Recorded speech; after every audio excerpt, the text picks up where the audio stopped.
حضرت عمر رضی اللہ تعالیٰ عنہ کا دور خلافت تھا۔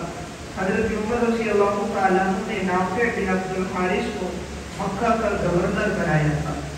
حضرت عمر رضی اللہ تعالیٰ عنہ کی عادت تھی سال میں ایک دفعہ مختلف شہروں میں چکر لگاتے، مختلف گورنروں سے ملاقاتیں کرتے، وہاں کی صورتحال معلوم کرتے۔ ایک دفعہ حضرت عمر رضی اللہ تعالیٰ عنہ عثمان شہر گئے تو ان کی ملاقات نافع بن عبد الحارث سے ہوئی۔ حضرت عمر رضی اللہ تعالیٰ عنہ نے فرمایا میں نے تو آپ کو مکہ کا گورنر بنایا تھا، آپ عثمان میں کیا کر رہے تھے؟ انہوں نے فرمایا امیر المومنین میں ایک ضروری کام کے سلسلے میں یہاں آیا۔ حضرت عمر رضی اللہ تعالیٰ عنہ نے فرمایا تم نے اپنا نائب کس کو بنایا؟ فرمایا میں نے ابن افزا کو اپنا نائب بنایا۔ حضرت عمر رضی اللہ تعالیٰ عنہ نے پوچھے کہ ابن افزا کون ہے؟ انہوں نے فرمایا میرے آزاد کردہ غلاموں میں سے ایک غلام ہے۔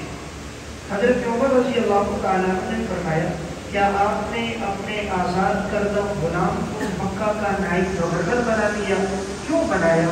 فرمایا حضرت اس لیے بنایا انہ قارئ لکتاب اللہ عز وجل وانہ عالم بالفرائض، وہ قرآن کریم کے قاری ہیں، میراث کے مسائل جاننے والے اور شریعت کے احکامات سے واقف ہیں، اس لیے میں نے ان کو اپنا نائب بنایا۔ حضرت عمر رضی اللہ تعالیٰ عنہ نے فرمایا تم نے تو بالکل ٹھیک کیا، اس لیے کہ میں نے نبی اکرم صلی اللہ علیہ وسلم سے سنا، آپ نے ارشاد فرمایا ان اللہ یرفع بهذا الکتاب اقواما ویضع به آخرین، اللہ قرآن کے ذریعے بہت سے لوگوں کو بلندیاں عطا فرمائے گا اور جو قرآن کو چھوڑ دے اللہ ان کو پستیوں میں گرا دے گا۔ کہ ابن افزا تو حقیقت میں غلام ہے لیکن قرآن کریم کا قاری ہے، آج اللہ نے کتنی عزت عطا فرمائی، وہ مکہ کا نائب گورنر بن گیا۔